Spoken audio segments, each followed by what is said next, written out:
Tonight, we're going to start in Tasmania, where we're going to meet Rebbetzin Rochel Gordon.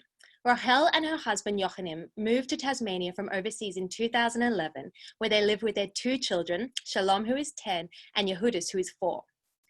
When they moved to Tasmania, they were told that there were only 150 Jews in Tasmania, but since then, there are well over 500, and each week more and more are coming out of the woodwork, which is amazing.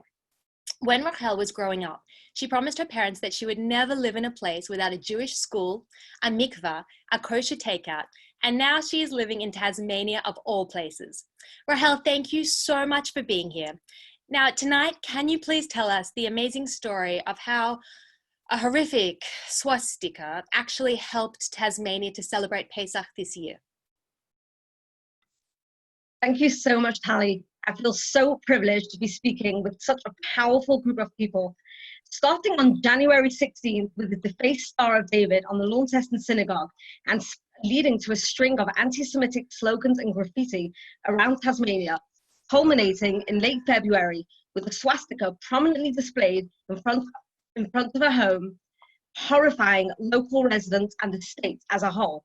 As the community came together in condemnation, lawmakers and officials expressing their abhorrence, my husband and I had another challenge approaching. With Pesach drawing near, we had plans to travel to Melbourne to organise our Pesach shipments, matzah, wine, kosher meat, and other goods, none of which are available locally. Every year, we tackle this challenge with grace and patience, a much needed trait when waiting for imports from overseas and shipments to arrive at our doorstep. This would all be shipped to Launceston, where a pop-up shop would be held or hand-delivered to Jews scattered around the entire state. In the best of times, Chabad of Tasmania is the only supplier of kosher products in the state. This will be proven to be the challenge of the decade. At the same time, coronavirus was beginning to threaten Tasmania like everywhere else. In the words of the Tasmanian Premier, Fortress Tasmania was being put into effect from Saturday, 21st of March, essentially cutting off Tasmania from the rest of the country, with a government-enforced 14-day quarantine for all Tasmanian resident arrivals. So we weren't going anywhere, we had to stay put. Aaron Hout, who assists with the running of the Facebook group called Coronavirus Jewish Response Task Force, was sent a screenshot of someone saying, "Hey, I've got a friend in Tasmania who needs a hand." And from there, Operation Tasmania was formed.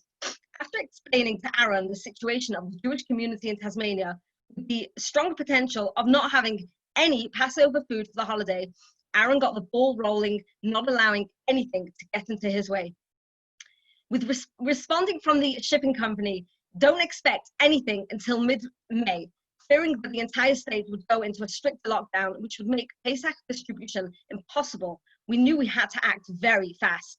However, God had already orchestrated the plan of Operation Tasmania, and no virus would stop that. Out of the blue, my husband received a phone call from the Tasmanian Senator, Erica Betts, who had just read an article in the newspaper about the recent spate of neo-Nazi anti-Semitic incidents, featuring an interview with my husband and I. The article that was supposed to be published 4 weeks prior had only been published now. What a God-given incident. Now, Senator Betts was on the line. "I didn't know that we had a rabbi in Tasmania," he told my husband, inquiring if there was any way he could help the Jewish community. My husband was about to end the conversation, and I was nudging him from across the room, whispering, "This can't be anything but hashgacha pratis, divine providence. See if he can help us with our Pesach stuff." My husband jumped right in and informed the senator of our predicament, and Eric said he would see what he could do. Not 10 minutes later, a Betts called back and told my husband to call the CEO of the Spirit of Tasmania, Bernard Dwyer, who was willing to assist. Bernard offered to carry a van full of the Jewish community's Passover goods on board the ship and sail it to Tasmania free of charge. Meanwhile, without the need of the driver having to quarantine for 14 days.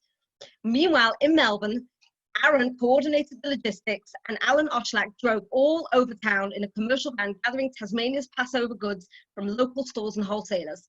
The van and its very precious cargo arrived safely in Tasmania the next morning, giving us plenty of time to distribute the goods around Tasmania's Jews. This is the job that my kids, Shalom and Yehudis do best. Not only was this a real team effort, one that could only have happened with the assistance of the Melbourne Jewish community, but more importantly, this project clearly had the hand of God involved in every step of the way. Thank you so much, Rochel. What an incredible story of unity and an amazing team effort and kindness from people like Senator Abetz, Alan, around the Melbourne Jewish community, Bernard Dwyer, and your gorgeous children. Now, before you leave this evening, I've been told that you've filled your mikveh with 6-kilo ice blocks. And I just wanted to ask you, how many did it take to actually fill the mikveh? Thank you, Tally. Well, that's going to have to be a story for another time. But just to give you a heads up, it took 285 6-kilo ice bricks to fill up the mikveh in Tasmania, and many, many hours to place them all in, and even longer to melt it all. But thank you so much, Tally. That will have to be another time. Thank you. I look forward to that. That's a lot of ice blocks.